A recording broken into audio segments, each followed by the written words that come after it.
मेरा भाई सुबह कल 6:45 के आसपास ब्रश कर रहा था और मैं रोटी बना रही थी। बोला कि खाना निकाल, मैं अभी आ रहा हूँ। और मैं खाना निकाल के उसका वेट कर रही थी। 5 मिनट हुआ, जब वो नहीं आया बाहर निकली तो लालता यादव ने मेरे भाई को जहाँ बाइक खड़ी वहाँ पे एक लाठी मारा और वो बच के उससे निकल गया। फिर उसको उसने घेर लिया, उधर लेके गया। उसका बेटा उधर तलवार लेके खड़ा था। मेरे भाई का सर धड़ से अलग कर दिया उन्होंने। कोई झगड़ा कोई विवाद कुछ नहीं हुआ था, बेवजह का उसको मार दिया। कोई कसूर नहीं था मेरे भाई का। 16 साल की उम्र में क्या करता कोई लड़का। इतनी छोटी सी उम्र में उन्होंने बेवजह की 3 केस उसके ऊपर की थी और 18 केस मेरे पूरे परिवार के ऊपर थी। बिना मतलब का मेरी ज़मीन, हमने 1.5 बीघा ज़मीन उसको दे दिया था। इस पे भी जहाँ हम लोग खड़े हैं इस पे भी केस चल रही है। मेरा उधर घर है, उस पर पोखरी है, उस पर उधर खेत है, उस पर कहाँ जाए हम लोग। हम गरीब लोग हैं, हम जी नहीं सकते। उसका बेटा यस्सा है ना, उसी के बलबूते पे वो चलता है और खुद 1.5 करोड़ लेके आया है। झारखंड में रहता था, कोयला तोड़ता था, तो पैसा लेके आया, हमें जीने नहीं देगा। हम जी नहीं सकते, हम गरीब लोग हैं तो हम जीना छोड़ दें। आप हमारे लोगों को खाते रहो और हम ऐसे बस बर्दाश्त करें। इसके पहले कभी विवाद हुआ हो? विवाद हुआ था 6-7 महीने पहले हुआ था, लेकिन इतना कोई हद तक नहीं पहुंचा था। और हमने कई बार 2 साल में कम से कम 200-300 हमने एप्लीकेशन दिए होंगे थाने पे। यस्सो साहब, यस्सो ने खुद कह दिया कि जब तक ये ज़मीन खून नहीं पिएगी तब तक कुछ नहीं होगा। और वो थाने पे हमेशा पैसे भरता रहा, हमेशा पैसे भरता रहा। और ये लोग बस पैसा लेके हमारे भाई को खा गए।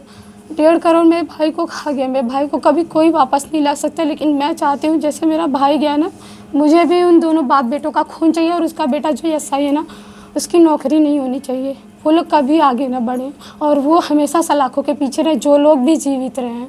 और मैं चाहती हूँ ना उसका खून ज़रूर हो, एनकाउंटर हो या मर्डर हो। अगर आप लोगों से नहीं होता ना, हम लोग खुद करेंगे। हम लोग चैन से नहीं बैठेंगे, क्योंकि मेरा कभी इसके पहले वो दिया था?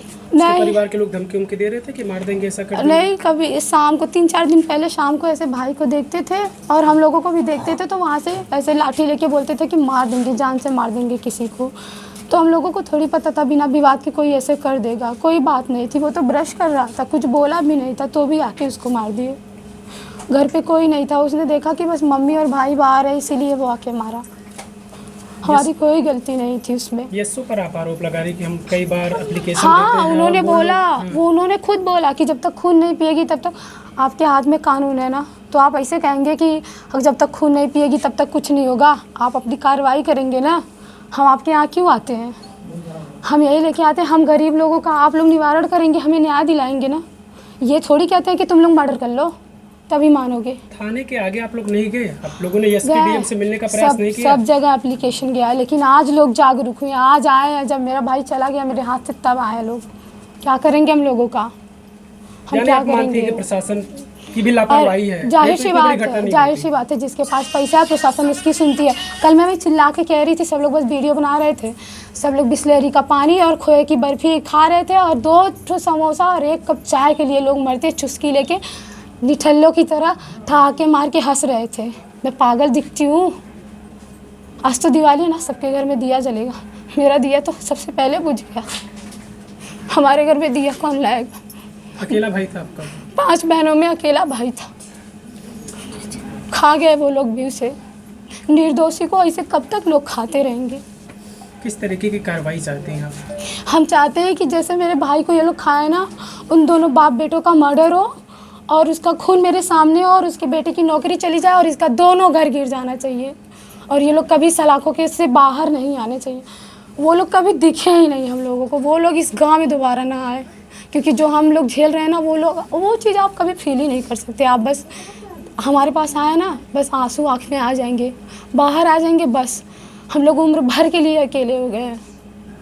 हम लोगों को तो हमेशा सुनना पड़ेगा ना। बस 5 बहनें हैं यार, इसके पास बस ढेर सारी बेटियां हैं। हक के लिए आज उसने खाया है ना, बहुत लोग हैं यार। सब लोग कहेंगे अरे तुम्हारे पास बेटियां ही तो है, क्या करोगे? ये घर हम लोग किसके लिए रखेंगे? अब कौन सुनने वाला है हमारा? मेरा भाई था, अकेले था। हम लोग कभी खरोच नहीं आने देते थे उसके ऊपर। हम लोग जहाँ मना कर देते थे वो नहीं जाता था, लेकिन उसको लोगों ने घेर के खाया है, घेर के मारा है उन्होंने। अभी कल उसके इधर से उसने प्रशासन को पैसा दिया, खुद रूम से बाहर निकला और प्रशासन को पैसा दिया। पुलिस वाले उसको लेके ऐसे भागे जैसे आंधी आती हो और कोई देख न पाए तूफान आया किधर से। हम लोग यहीं रो बिलख रहे थे ना, हमारे पास कोई नहीं था, हम 2 बहनें और मेरी माँ अकेले थे। हम रोड पे थे, वैसे धूप में चिल्ला रहे थे ना, कोई नहीं आया हमारे पास, कोई आश्वासन भी नहीं दिया हमें। हम ऐसे चिल्लाते रहेंगे, जान भी दे देंगे ना तो भी मेरा भाई वापस नहीं है, लेकिन हमको न्याय चाहिए। जैसे मैंने अपने भाई को खोया ना, वैसे उसका भी लाल हटना चाहिए, वो लोग चैन से न रहे, उसका भी खून होना चाहिए। वो लालता प्रसाद और रमेश चंद यादव, वो जीना नहीं चाहिए बस। ये लोग और जो बाकी लोग हैं उसके घर के ना, वो लोग कभी सलाखों से बाहर ना आए। इनको फांसी होनी चाहिए तो होनी चाहिए। हम सब कुछ बेच के केस लड़ेंगे, आप लोग नहीं सुनेंगे ना, प्रशासन नहीं सुनेगी ना, सब कुछ बेच के हम केस लड़ेंगे। यहाँ से मुख्यमंत्री तक हम पहुँच जाएंगे। हमको 3 दिन का टाइम दिया गया है। MLA साहब बोले हैं, उन्होंने मेरा हाथ पकड़ के रोया ही, बोला बेटा मैं दिलाऊंगा इंसाफ। हमने आज 2 दिन चला गया ना, कल तक का और टाइम देखेंगे हम, बस ओनली 1 डेज़, बस उसके बाद हम अपना शुरू करेंगे। हम किसी का नहीं सुनने वाले, क्योंकि खोए हैं हम अपना। आपने कहा कि यहीं पर लाठी मारते हैं वो लोग, हाँ, आपके भाई यहीं के पे, ऊपर हाँ। आप लोग देख रहे थे? नहीं, मैं आपके इधर सामने मारा था लाठी? हम इधर अंदर से, मम्मी के कंधे पे ऐसे हाथ रखा था और ऐसे आके मारा। भाई मम्मी के कंधे से ऐसे उछल के उधर हट गया, मम्मी उसका हाथ पकड़ी, लेकिन ऐसा घेरा उसने कि भाई हाथ छुड़ा के भागने के चक्कर में उधर चला गया। उधर उसका बेटा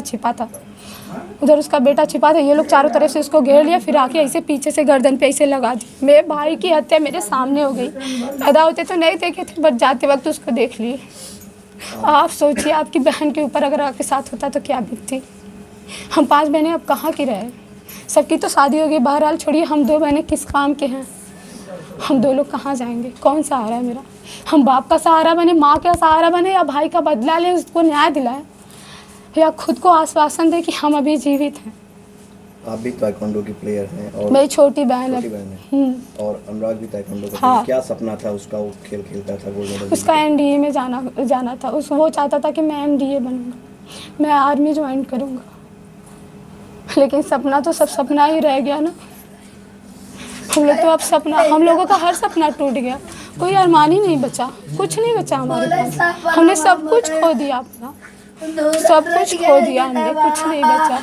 कितना भरोसा है आपको मुख्यमंत्री योगी आदित्यनाथ? बस अब सोच रहे बाबा का बुलडोजर आ जाए भी और बाबा हमें न्याय दिला दे। वो बोलते हैं ना कि मैं न्याय दिलाऊंगा, मैं एनकाउंटर करवाऊंगा ना, जय श्री राम का नारा लगाते हैं। बस मैं वही चाहती हूँ, उनका बुलडोजर आ जाए, इसका घर दोनों ढह जाए और ये लोग कभी बाहर ना आए और इन दोनों का एनकाउंटर हो जाए। इन लोगों का खून चाहिए मुझे, जैसे हमने अपने खून को खोया है, मुझे इनका खून चाहिए बस।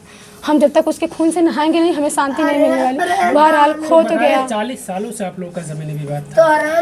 हम लोग दे दिए थे, हम लोग बोले ले ले भाई, बस हमको रास्ते के लिए। कितना चौड़ा बाउंड्री देख रहे हैं आप लोग, इतनी छोटी सी नेट डाली गई है, ठीक। हम लोग बोले थे इतना दे दे भाई, बस रास्ते के लिए। फिर उसके बाद विवाद खत्म, कुछ नहीं हो रहा था। उसने बोला कि इसमें तू लोग कुछ नहीं करेगा, हम लोग छोड़ दिए उस पर, कुछ नहीं किए। ये केस करता रहा, हम लोग कुछ भी नहीं बोलते थे। ये केस करे, मुकदमा करे, गाली भी देता था, हम लोगों को भद्दे कमेंट भी करता था। औरतों की तरह बताओ, आदमी हो ना, शर्म आनी चाहिए। तुम्हारा बेटा 42 साल का है, तुम्हें शर्म आनी चाहिए। तुम लड़कियों के ऊपर बुढ़े हो गए यार, मरने लायक हो गया, लड़कियों के ऊपर कमेंट करोगे।